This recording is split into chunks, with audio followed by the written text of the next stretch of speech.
to our many partner stations and syndicates.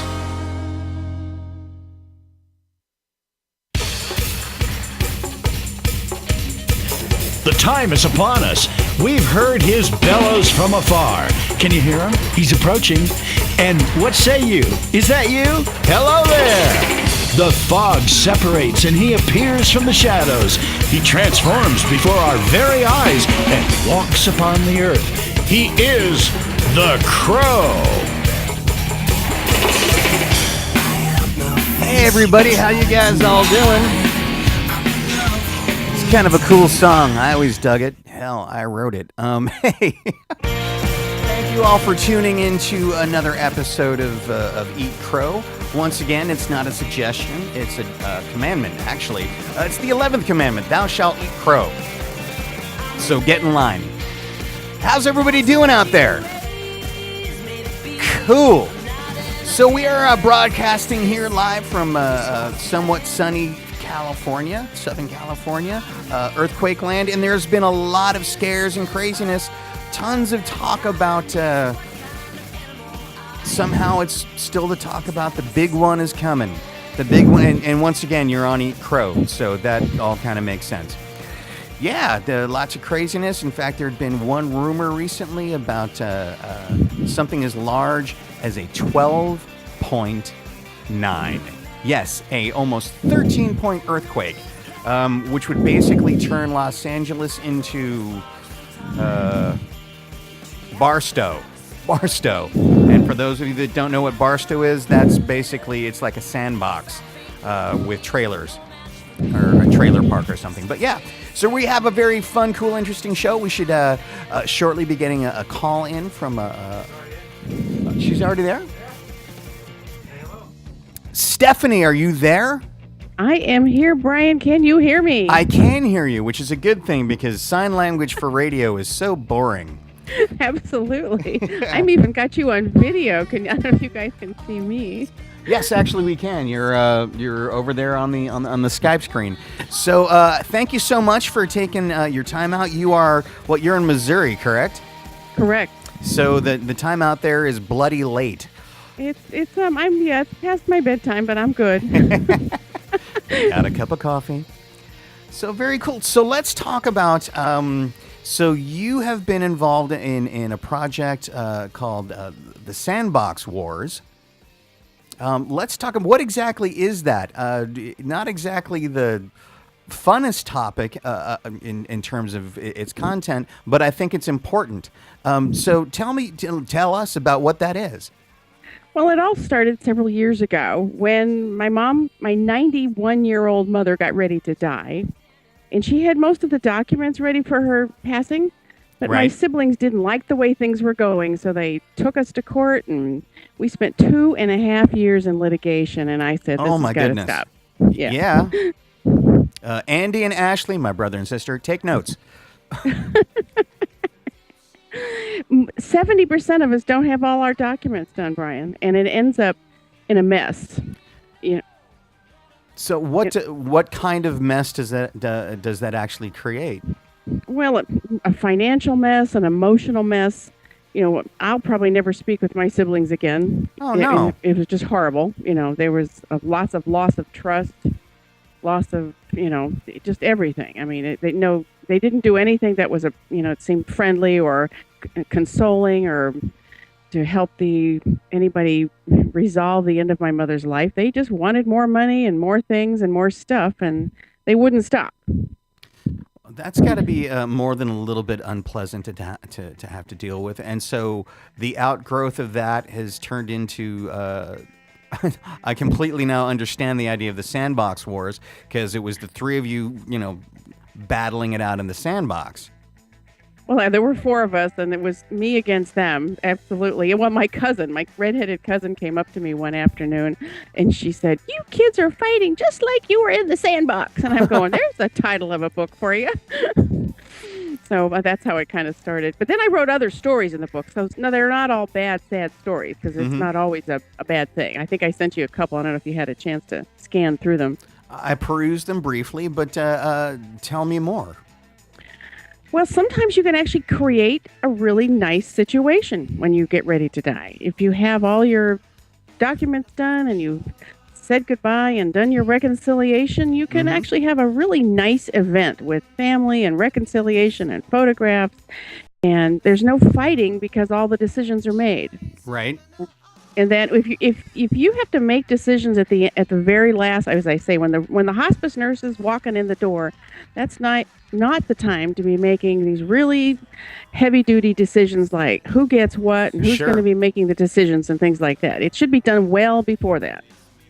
So, what are the kinds of things that hadn't been taken care of? And I mean, is this anything that expands beyond your basic will and trust, or is it where all does that go? Well, it really kind of, I always think it starts kind of with your advance directives and living will. Hmm. So if you get sick, and this is something we should all have, if you can get them off the internet and like that. If you have a sudden accident and you become unable to make decisions, you should have somebody that you trust that could make medical decisions for you and even financial decisions. Because if you don't, then it can be that's where the court system kind of kicks in. You have to go to court and get conservatorships and guardianships, and that's really messy and really expensive. No, it's expensive, and I would have to think that it would drag things out to a ridiculous point. So, Oh, it does. It absolutely does. It can go on for. A friend of mine has a probate that's gone on for 14 years, 14 years in probate. and that money's tied up for 14 years. Any money that's left, if there's any left. Goes to pay for all the court fees for the probate that went for 14 years. Yeah, the legal fees. Yeah, the lawyers always get paid. Absolutely. Unbelievable. So, and how long ago did this happen for you? Well, my mother will be gone about 4 years in the next month. But it actually started a year before she passed away when they put her under a conservatorship and, all kinds of things like that. It was really horrible. They locked her up in a nursing home and, Oh wouldn't let God. any visitors in. It was just a mess. It was unfriendly. It was not the way we should grieve at the end of our life. No, it doesn't sound like. I'm like, that sounds like sort of a miserable way to. It's like you go through your whole life and like at the end of it is, oh, I've got this. Hmm. So, The funny part about it is that my three other siblings were really basically hadn't been in contact with my mother for the last 10 to 15 years, and I had been her sole support. And I kind of pretty much felt like I knew how to take care of her because mhm. I'm a nurse. I've been a nurse for 30 years, and they didn't agree with me. so they didn't agree with the nurse how to take care of the person that was ailing. Perfectly normal, perfectly healthy. That makes a lot of sense.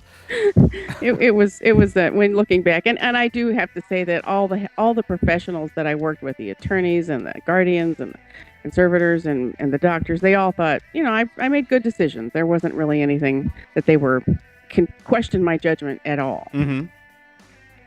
That's just insane. So and so that then spawned writing a book, and I know that you're blogging as well. So what? How did the process of writing the book go? And I guess what was your ultimate goal in writing it? Well, the first real goal, when I got started on the book, the first draft of the book was really angry. I was very upset that things weren't going right, and There was a lot of well, cussing in the first draft. there was a lot of crying and a lot of screaming and yelling, a lot of all capital letters. And so anyway, so I kind of put that aside, and I ride my bike a lot, and I do a lot of thinking on my bicycle. I don't listen to the music. I just ride my bike. I do about 20 miles most of the time, Oh and wow. I do a lot of thinking. And one day I just sort of started hearing different stories coming through, Hmm. and I was one of the stories about how my dad had passed away, and it was kind of like I need to write all of these, some good, some not so good stories, and put them together rather than this angry mess that I had written. And it came out, I think there's 15 or 16 stories in the book, and it was kind of fun. I mean, some will make you laugh, and some will make you cry, and some will make you mad. But they're stories that I've actually experienced and watched and observed and even participated in. So it's, this is how it is, folks. This is how it can be or not be. And I guess the message is we can create it the way we want. And I guess so. I guess let me ask. I mean, obviously, the battle that went on was between you and your siblings.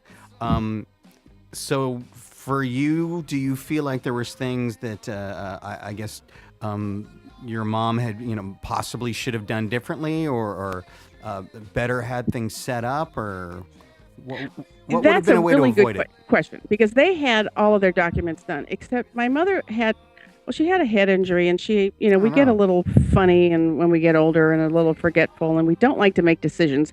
Well, she had well, a that sounds durable like me child. now. Wait a minute. What are you talking about, Yeah, older? right. Sounds like me this morning. We sometimes don't like to make decisions. And my mother had what's called a durable power of attorney. And that's a document that lets another person act as you, that lets them pay your checkbook and make, some decisions. And my mother was afraid to hand that over to us. Like she had one and then she tore it up and then she got another one and tore it up. So by the time she tore up the second one, there was none left, of course.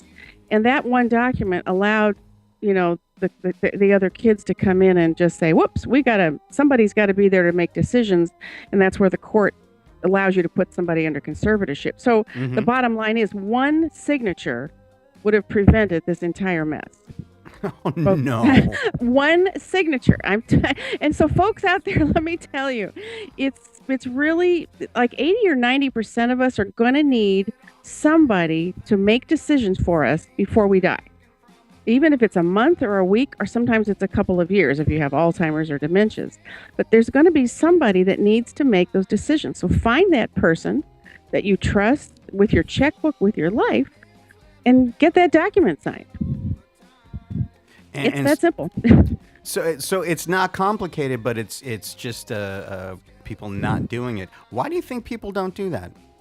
Well, I'm sort of writing another book about that, and it's the basic things of all of life. We procrastinate, we don't like to finish things, and we deny that we're going to die. I mean, so many people to the very last months and days of their lives, they still are denying that they're terminally ill or actually actively dying. So we procrastinate and all of those things, and we need to be more realistic about it. I think what happened is when our nuclear family kind of blew up Mm-hmm. years ago, we kind of stopped observing how our elders died, and when all the kids kind of scatter, Right. and mom and dad get old, and then the kids kind of come back in, and that's when it's just we've lost that ability to watch our families grow up and then die away, and I think that's really an important thing that we're missing.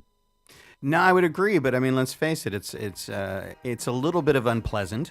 It's sort of like, oh, you mean I have to face mortality? That's what's on TV. Wait a minute, the Kardashians are on. I don't have to pay attention to mortality and like reality. No, I don't have to pay attention to reality because I have reality TV, which is so much more real. Yeah, right. Yeah, no, you're talking. I mean, you want to talk about denial of death. I'm choosing three different options at the time of my passing. One of them is I want to have a tombstone that just says "Dance here" with an arrow pointing down, or another one that says "I'm not actually here. I'm at the bar." Ha ha. Or my favorite one is Viking funeral. I'm gonna save all the I love hassles. it. Yeah, I tell you, what? Just stick me on a canoe with a bunch of sticks and some gasoline and some fireworks. Let's make it exciting. Push me out on a lake and shoot me with a flare, and that's gonna be it. A few Um, dancing babes and all that fun stuff. That would be fun. absolutely. Bring it. I've already told my kids order sandwiches and beer and wine and party. Yep. And just and put me in the toaster. Get rid of me. I'm fine.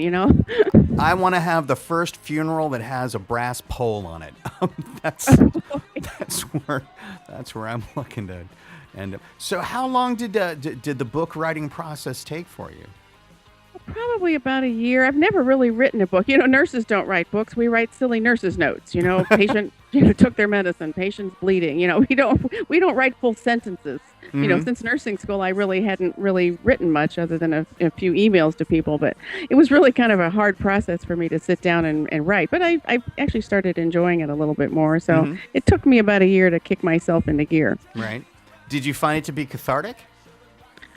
Well, yeah, like I said, the first book was very cathartic, and the second book was actually the second bunch of stories were really kind of fun to share, not more like sharing Mm-hmm. what a lot of people don't get to experience because we don't experience death every day. I mean, I've been a hospice nurse for a long time and have helped a lot of people, and I always felt like I did a good job.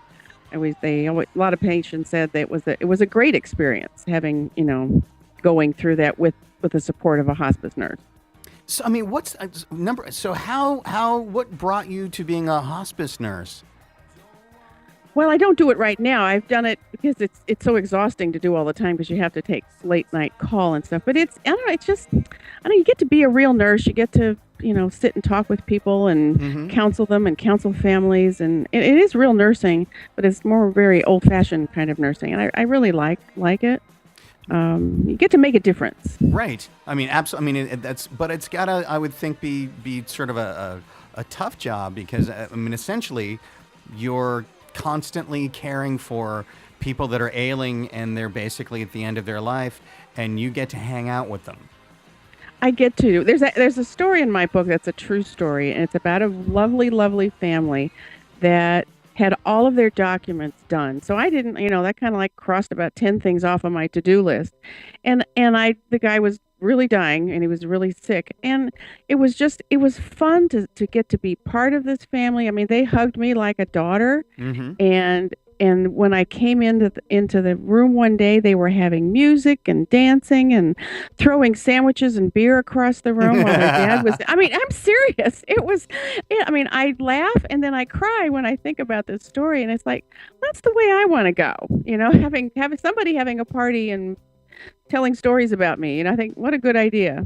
No, I agree. To me, one of the biggest tragedies is no matter how great a life that you live, and hopefully we all do, but if somehow towards the end of it, it becomes this completely somber or just dour, overly medicated, almost like in a hospital, and it's just like, you're watching the clock tick. And there's no joy around you. There's just people checking on you, going, "Is he done yet? Nope. All right. Come back a little bit. Is he done yet? Nope, not yet. Is the bed empty? Nope, not yet." Something like that. That I would think that would be horrible to hear about something like that. Yeah, that's. I think It, if you're gonna go out in that scenario, rather than a fiery car crash, which that's exciting. I think that's a better way to have that happen. one of my other favorite stories is that I've done many, many, many times is I've helped families reconcile. Mm-hmm. That's in whether in sometimes these are really small families where I've heard the story. I haven't seen my daughter for 10, 20 years. I haven't seen my kids. And I would ask permission, may I call them? And I mean, 100% of the time, I reconciled these families. They'd come in from out of Wow. town. Sometimes they lived right in town and they hadn't seen their dad or the grandkids hadn't seen their grandpa ever.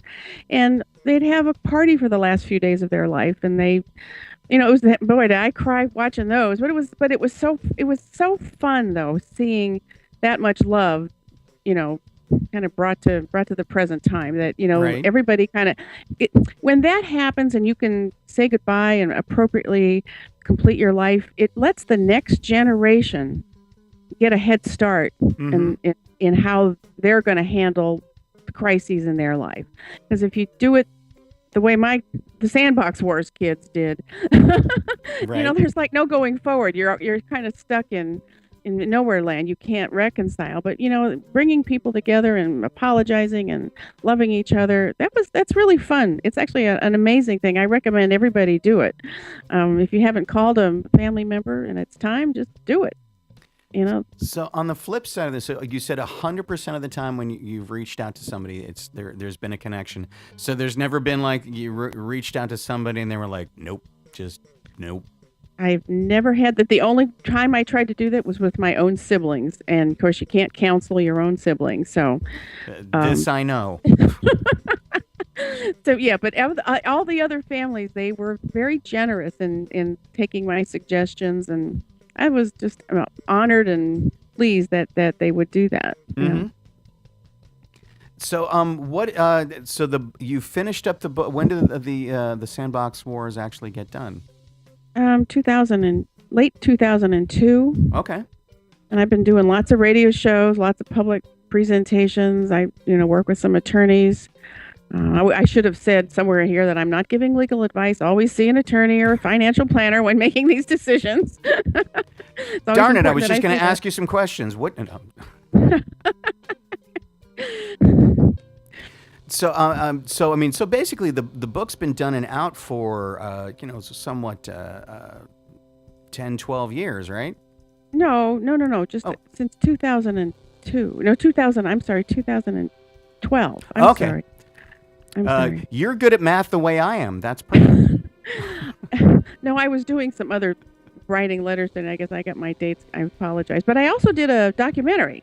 Oh, I don't know if you noticed that. Yes, I did, and we were in fact. So I was going to ask you about that. So tell me about the documentary.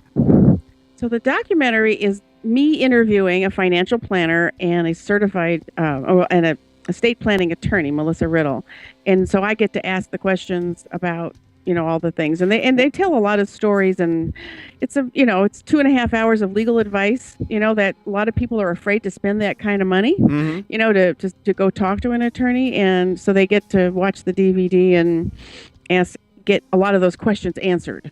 So you got to ask questions to a person named Riddle? Yeah.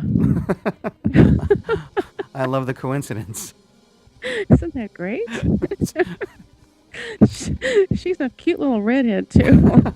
Really? What's her number? Anyway, she's in the phone book. Yeah. Okay. But so you said it was 2.5 hours of legal advice. I guess you really sort of went in deep about what are the different things that actually need to be done and how to manage this. Exactly. The financial planner had, he actually specializes in helping families get their documents ready, so those kind of questions. And then the attorney, she told all the other stuff that filled in all the blanks and told a lot of stories about why you need to get it done. Because you don't want to spend 2 or 3 years in probate court. Or 14. Or 14. Yeah. I didn't do the research before I called because I had a really busy day, but I live in St. Louis, and there's about, 3 million people here, and about 10,000 people die every year in the Metro St. Louis area, and there's 15,000 probates going on right now in the Metro St. Louis area. So do the math. Yeah. So how many people in the LA area? I mean, where there's several many, and so if there's probably 20,000 people die every year, there's probably 30,000 probates going on right now in your county. Unbelievable. Think about it. So actually, I kind of calculated, and there's over 3 million active probates going on right now in the United States, and that's probably low. And just so that everybody knows, probates are basically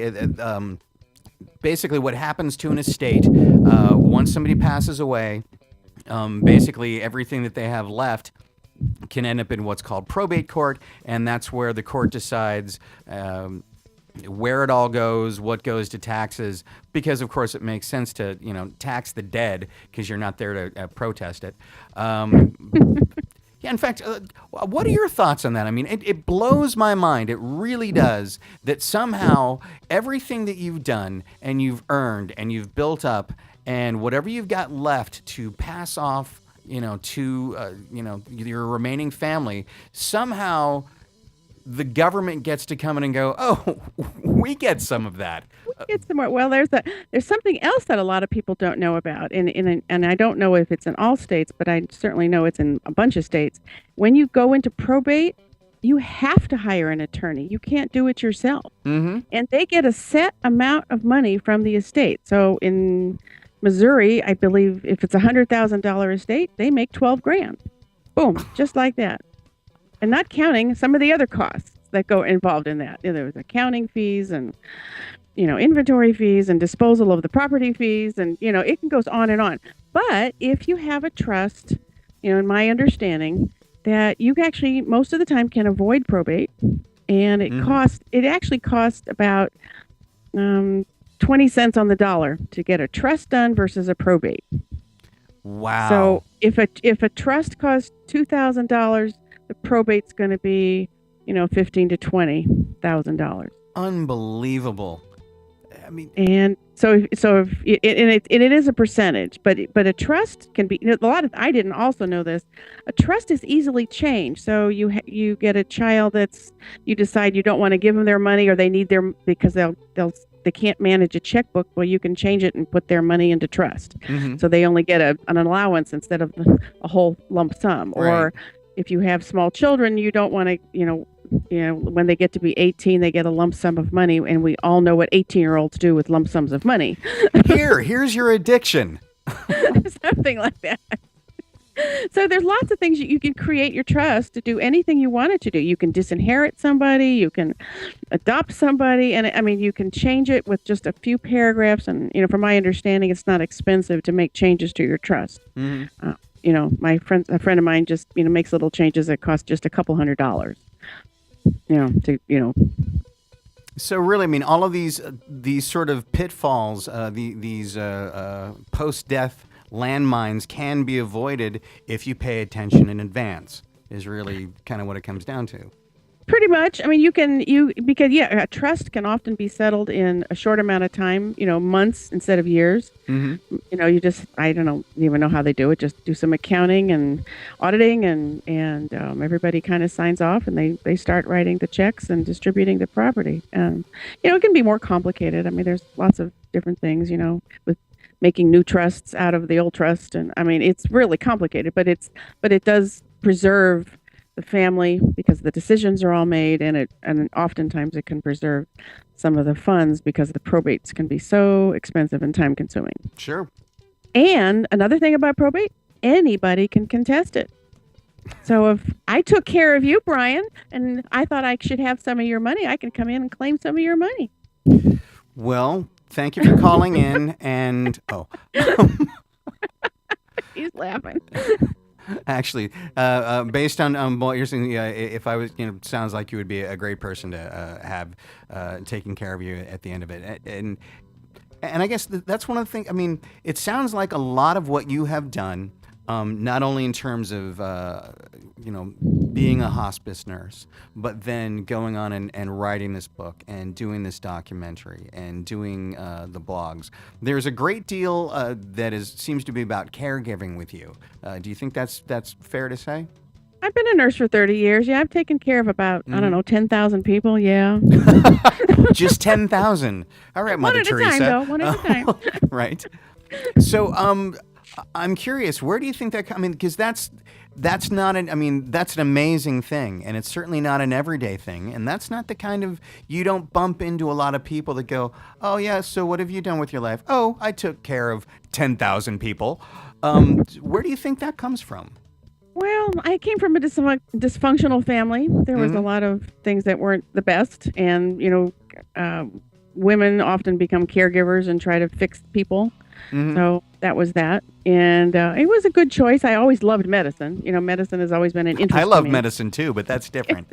That's a different. I do artwork too. I like to do. I have a lot of pastime with doing artwork. I do oil painting and other fun stuff. And I do public speaking. I'm a Toastmaster. All those good things. I'm a Toastmaster too. I make toast every morning.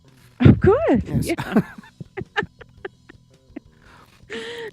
But, I mean, is there something, so I guess, what is it about doing that? What does it do for you personally? Because what you're doing, there's so much giving going on. There is so much taking care of others and diligently working for the value of other people's lives. What does that mean for you? Whoa, that's a big one. Well, thanks. So, there's two answers to this question. So, in the project with the book and the documentary, it's about giving the gift of letting people know, starting the conversation about what the end of life should be, because that's like a conversation that we don't have, and I want you and I just having this conversation right now. Hopefully, lots of people are hearing it and scratching their heads and saying, "Yeah, maybe she's right," because she's seen thousands and thousands and thousands of people. So this is like helping in a big way, and I'm always been wanting to make my message a little bigger, other than eat your vegetables and take walks every day.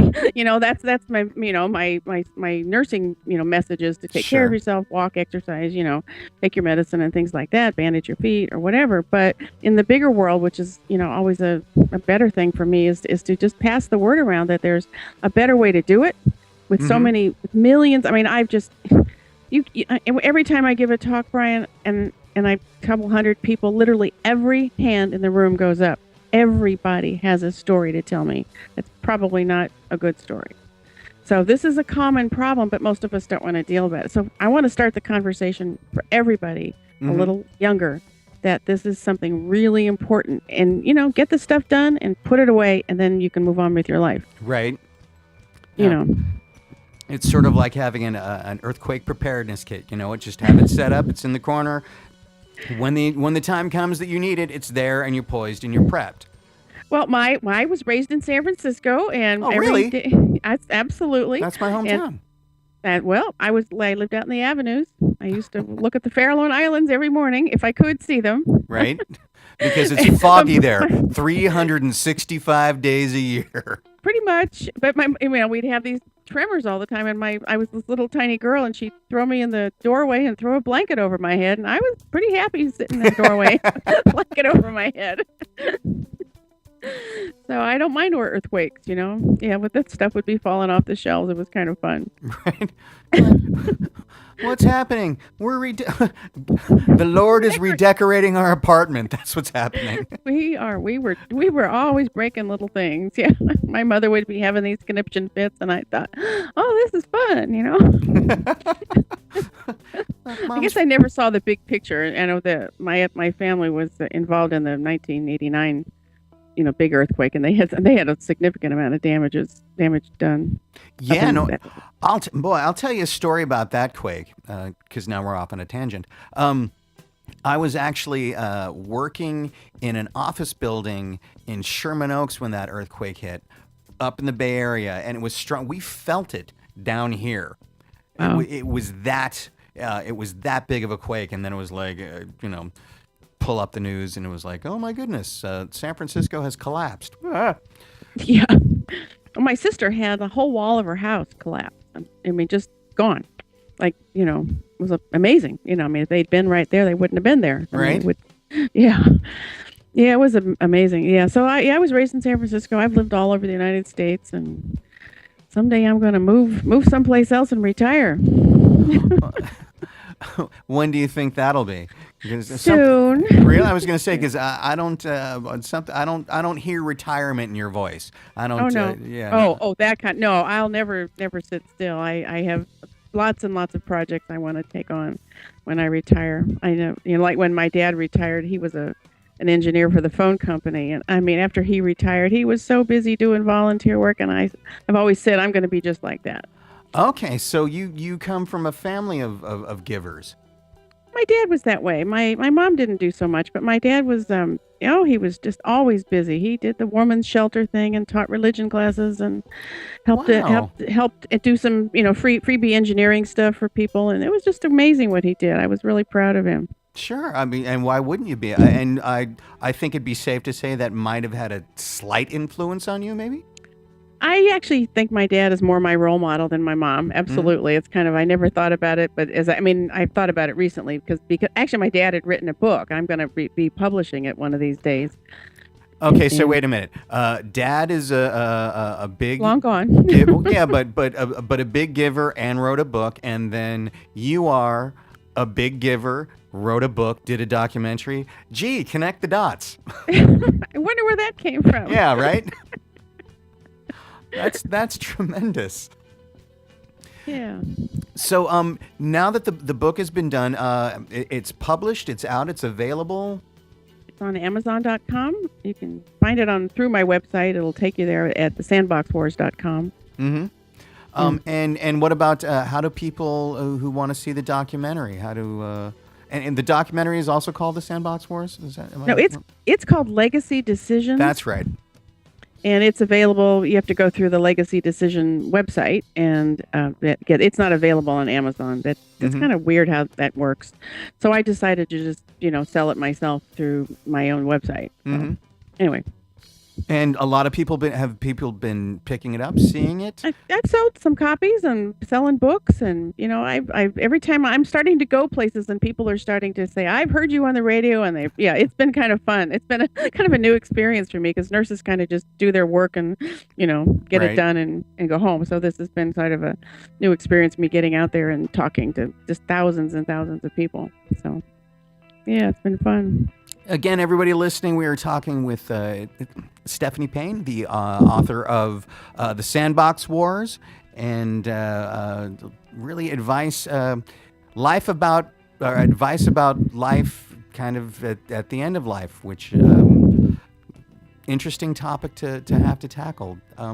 Really phenomenal work. I mean, in doing this show, speaking with a lot of different people. I'm typically, more with like music or comedy, entertainment stuff. I always find things like this really, really fascinating. So your story to me is just quite cool. I'm really, if I had a hat, I would take it off to you. Thank you. Because I think what you've done and what your level of experience, and I mean, as you're telling me this stuff, I'm going, these are all the things that I don't ever want to think about. I don't ever want to tackle them.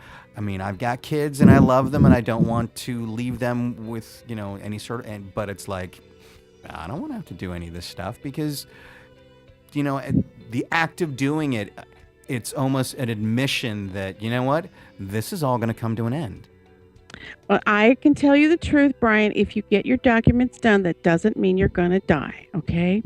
Well, it doesn't mean I'm going to die Tell me not tomorrow. Of course, the process of doing them, we're like, oh my God, I screwed up so bad. Yeah. But like, I liken this to a vacation. Okay. So when you go on vacation, you make reservations, you probably buy airline tickets, you pack your clothes, you make a plan, you think about what restaurants you're going to do or what mountain you're going to hike. And then when you get there, you have a good time. Right. If you say, oh, hey, honey, let's just go on vacation, and you walk out the door and you don't pack a suitcase and you don't make hotel reservations, you're probably going to not find a hotel. You're not going to have fun. You're going to you're going to overpay for things, and and it doesn't work. So this is like planning for your last vacation. You make a few pieces of documents, and then you can actually get them all done, signed and sealed, and fund the trust or whatever, and then you can just kind of put it away. And then when when vacation time comes, you're ready to go. Right. Your bags are packed. It can be, and I know I promised my children that I was going to get, after what we went through with my mom, I said, I'm going to get my trust done. So I did. It was very painless. And, it was kind of like a breath of fresh air. I feel like I'm cool. I've got it done. It's up on the shelf, and, I don't have to do anything. I don't have to do it anymore. I personally only have to do it once. I mean, it's pretty much done. Well, you only die once. Yeah. So Speak for yourself. I've seen the James Bond movie, where you only live twice, or something. Yeah. No, I mean, I suppose that's true. Where, but still, it's like, but I don't know. I don't know. There's that thing about addressing mortality, and it's funny to actually have this conversation. Next week, I'm going to my 30th anniversary high school reunion, and to have actually found out that some people that I went to high school with have passed away, some of them recently, and you start going, hey, wait a minute, how'd that happen? And some of that, begins to sort of nip at your heels, and you go, oh, there's that. Yeah. Who's I got to know, smoke? I know I think my 45th is coming up this Really? year. It's like, oh yeah. And it's like, oh yeah, I know we've lost a lot of people, and it's like, yeah, it's there, but you get it done, put it away, then you can say you're ready. Right. It's that simple. And denial is not a river. We all know that. Right. It may not be, but I have a canoe that rides on it frequently, so. One thing we haven't talked about is, that a lot of families are disinheriting their children. Hang on. Mom, can you turn off the show right now? Okay, I'm sorry, you were saying what? Exactly. there's a lot of people that are disinheriting their children. They're saying, I haven't seen that kid in 25 years. Saying they can write it out, write them Right. out just like that. No, in fact, Yeah. I've read stories about things like that. In fact, there was an interest.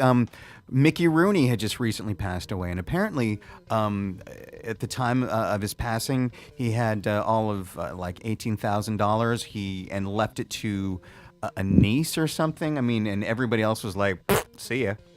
That's it. Yeah. Well, like Philip Seymour Hoffman, when he passed, he ended up leaving his two girls, I think, or something out of. He hadn't gone back and fixed his trust, and the money went to really? one son and his ex-wife or something. Oh You know, no!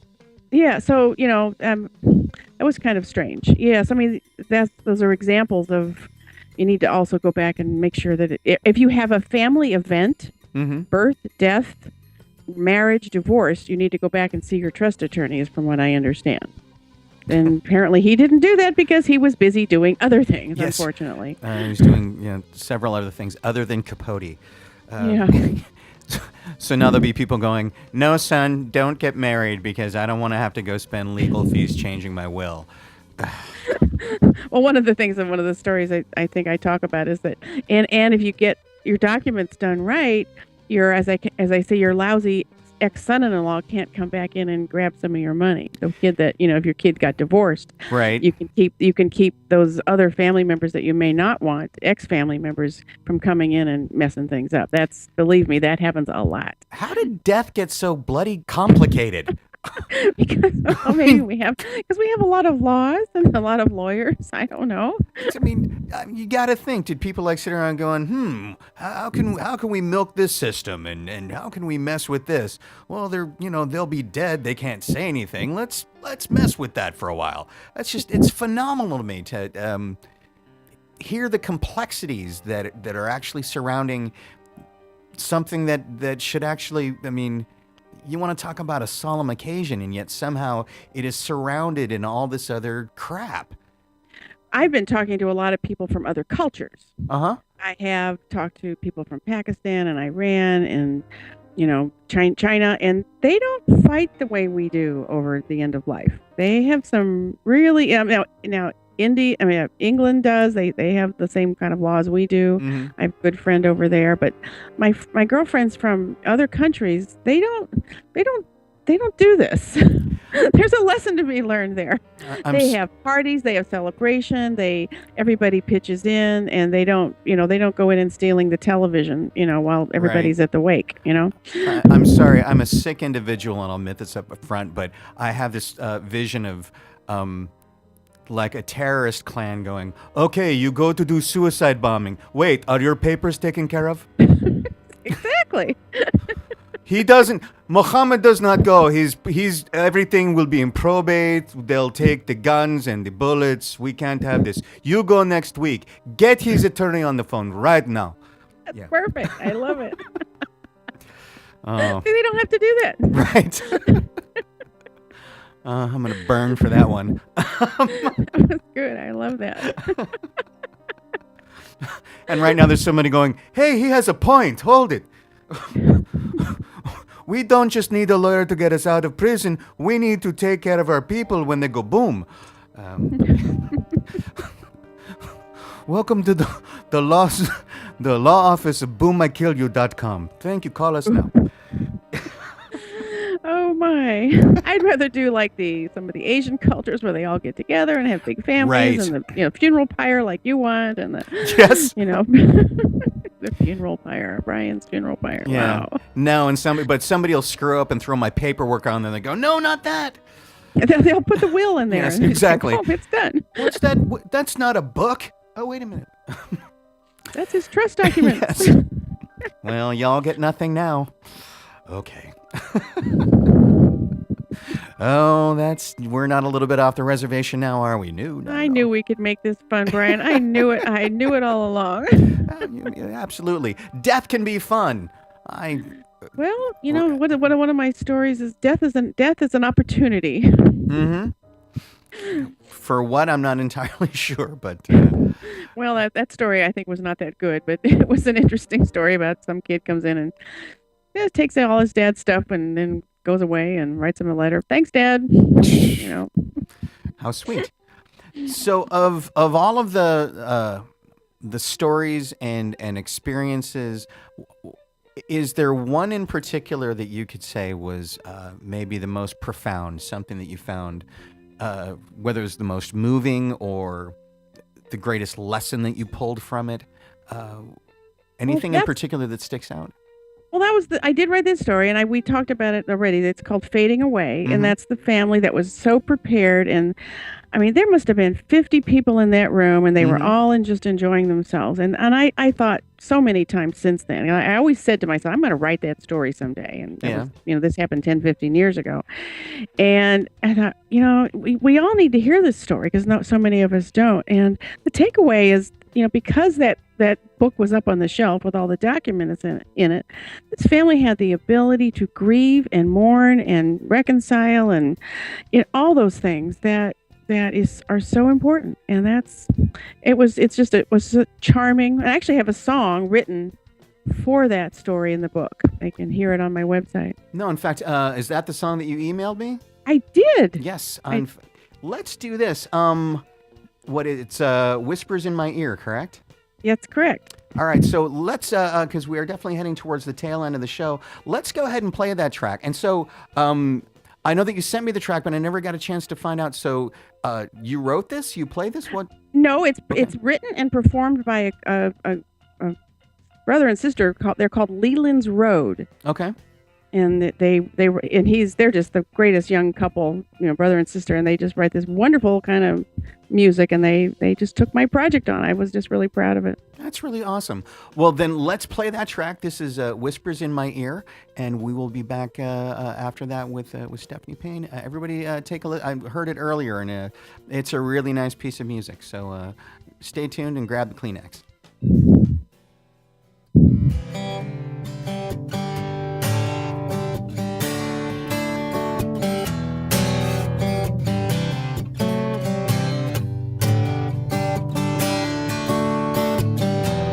Driving back that night, New Year's Eve, I dreaded this very moment.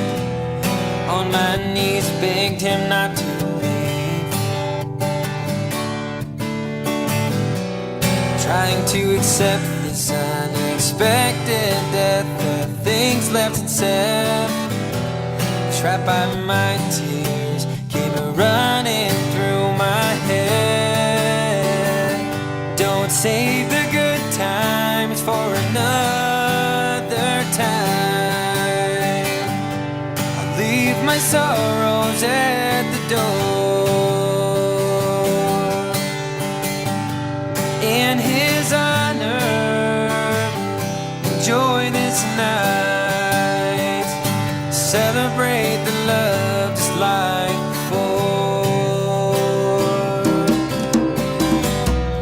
Wishing for one last chance was the last thought I had. Time slipped at a glance. Never thought my day would come. My turn to prepare the ones I love. Leave them with everything clear. The whispers in my ear. Be not afraid, the time is near. Don't save the good times for another time. Leave your sorrows at the door. In my honor, enjoy this night. Celebrate the love just like before.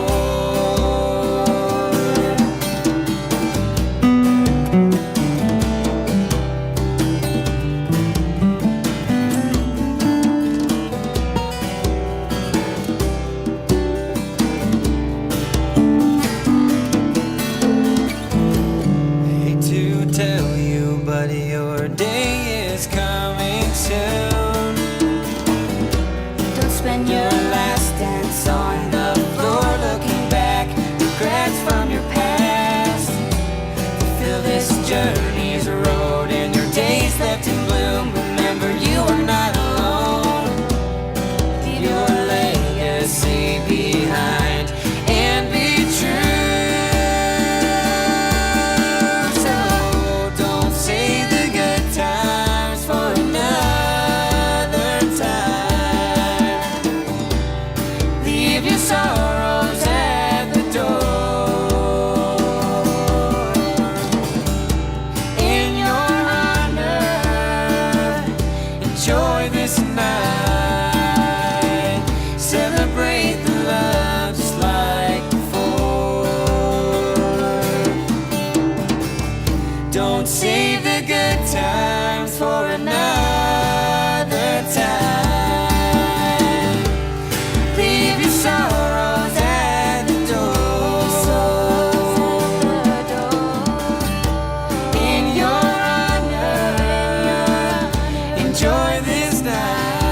What a sweet tune. I mean, really. That's that Didn't was they do a great job? And I just gave them full reign on it. It was just a lovely song. yeah, no, I mean, I'm just you listen to it and you go, "Nope, nothing wrong with that." Yeah, we had fun recording it, and I didn't have any qualms about what they did. I was just totally impressed with their work. Yeah. No, that's really great. And so where and that is attached to that's part of the documentary. The music that music is in the documentary. You can Mhm. listen to it at the website. I believe it's on iTunes, and you can actually, if you want to hear it again, you can go to my website. There's a little clip that I play it. I think I play it on the website. Just if anybody just wants to hear it again. So Yeah, so in fact, let's or download it on iTunes. so the website, I mean, there is the sandboxwars.com. Mhm. And then for the documentary is LegacyDecisions.com. legacydecisions.com. And then anything on Facebook, Twitter, ways to. Oh, I'm on Facebook on Stephanie Payne. They can find me that way. I'm just kind of learning how to. Nurses don't do this kind of thing. I'm learning how to do this. I'm always writing nurses notes, not blogging. But I have to post a tweet. Stat. Yes, there you go. It doesn't happen Excuse me, a let lot. me start your IV. No, I have to do this tweet. Yeah. No, let's see. He's bleeding to death. No, I got to finish this tweet. This guy's in a triage. I'm taking a selfie. That's right. Yeah. So anyway, that's been fun. But I love to do talks. I love to get in front of people to help spread the message. And it's kind of a life's work for me. So Mhm. I'm going to be doing more projects kind of around this. I actually have a comic book coming out. Really? soon. Yes. So wait a minute. There's going to be a Sandbox Wars booth at Comic-Con. How awesome is that? Isn't that awesome? I'm not even sure what the cosplay costume would be for that, and let's not even figure that out. But yeah. So if somebody did want to get in touch with you regarding a speaking engagement or getting more information, how can somebody do that? They can go to my website and go to the contact page, and it comes right to my email. It's really that simple. I answer questions. I talk to people. I do some family coaching. Mhm. I do some triage with families that are like, I don't want to go to court. What can we do? And that kind of thing. I kind of guide them. I never give legal advice. I kind of just help them break it down and tell them what it's going to cost if they don't do it. Get it done right. So. And I think it's safe to say, I mean, what I'm certainly getting from our conversation, and thank you again so much for it. This is some great life lessons here, and I really, really appreciate it, is there is actually, do a little bit of planning, and rather than necessarily ending up in the Sandbox Wars, what you can actually end up having is the kind of ending that you talked about with that family that was really all about, it's a party. We're going to party like Dad? it's the end of the world because. Dad was a wonderful dad, and let's celebrate him. Right. Yep. Right. Yeah. So take note, people, because simple fact is, what I think it's the line from Dead Poet Society is that whether we like it or not, we're all going to be food for worms. So it's an unavoidable fact. So address it early. Just don't address it often. I think maybe is the. It's like, like you say, deal with it and put it away. It's the plan it's over in the corner. Well, It's if you eat your vegetables and do your exercise, and you can live a long time, but you're still going to get there. Right. Once again, speak for yourself. Now, we said something earlier about denial. I don't know. You are so in that denial, Brian. I'm sorry, I don't know what you're talking about. Yes, I do. Anyway, Stephanie, I want to thank you so much. We are coming down to about the last minute and a half of the show. And sincerely, I want to thank you so much for taking your time out. I know you had been, an AIDS benefit earlier this evening?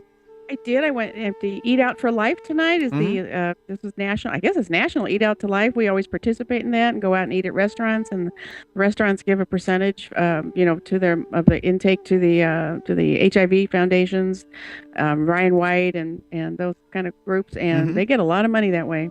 That's awesome. It's really. I got to tell you, it's absolutely heartwarming. Living out here in Los Angeles, where the last thing that you really see a lot of are givers and people that actually care about others. And so to speak with you and engage with somebody that you're so much about not me is really, it's really, really heartwarming. And I think it's really awesome. So keep up the great work. We need people like you out there. There's not enough, and the fact that you're one of them, and it's been an absolute privilege to have this conversation with you. And so, you're absolutely welcome. Keep up the good work.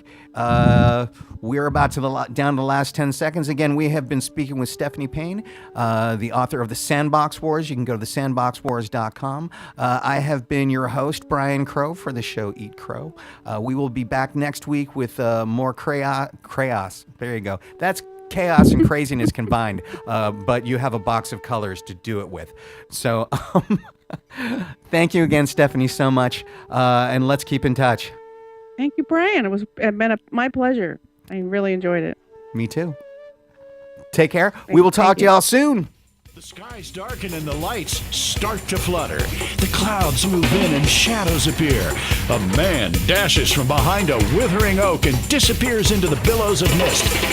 We shall say farewell for now, but the crow shall returneth, and bring back with him we know not.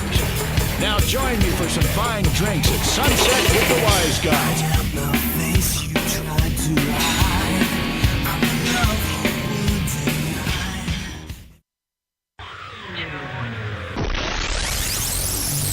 It's the Hollywood Rockin' Wrap-Up with your host, Jason Hadley. The world of hip-hop's in mourning after the main ingredient in the party drink scissor was recently yanked off pharmacy shelves. While partying with codeine cough syrup is now a thing of the past, on the plus side we can expect a sudden drop in noise complaints once they switch over to NyQuil. Congratulations to Jodie Foster, who recently married her girlfriend Alexandra Hedison. At this time it's unclear which of the brides tossed the bouquet, nor do we know if it was underhand or fast pitch. We have our grip, we have our foot placement on the mound, and now it's the dance.